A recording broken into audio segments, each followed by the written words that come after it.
L'Istiklal va-t-il se retirer du gouvernement? Samedi, son retrait a été annoncé par le Conseil national du parti et salué par ses militants.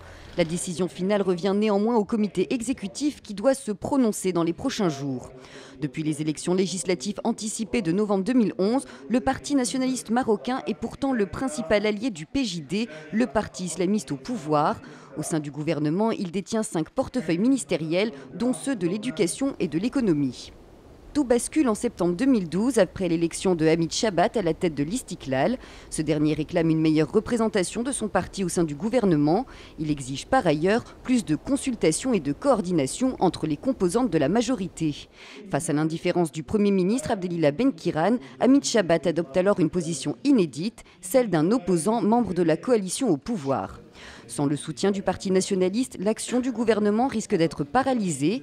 En effet, la coalition gouvernementale ne disposerait plus que de 158 sièges au sein de la Chambre des représentants, soit un taux insuffisant de 40%. Dès lors, 3 scénarios sont possibles. Le premier serait un remaniement ministériel en concertation avec l'Istiklal. Un second scénario serait l'entrée au gouvernement d'un autre parti pour garantir la majorité numérique. Et enfin, le Premier ministre peut recourir à des élections anticipées.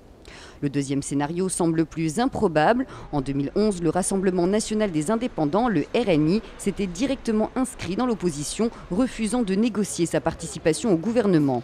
En revanche, l'UC, l'Union constitutionnelle, n'avait pas caché sa volonté de rejoindre l'exécutif, mais avec seulement 23 députés, le parti ne garantira pas à lui seul la majorité numérique à Abdelillah Ben-Kiran. Face à une possible crise politique, le roi Mohamed VI, en déplacement à l'étranger, aurait demandé au parti de l'Istiklal de rester au gouvernement. Ce dernier ne ferme aucune porte et attend la décision de son comité exécutif. Reste à connaître la position du PJD qui a décidé de ne pas se prononcer avant le retour du roi. Le parti islamiste pourrait sortir très renforcé à l'issue de nouvelles élections législatives.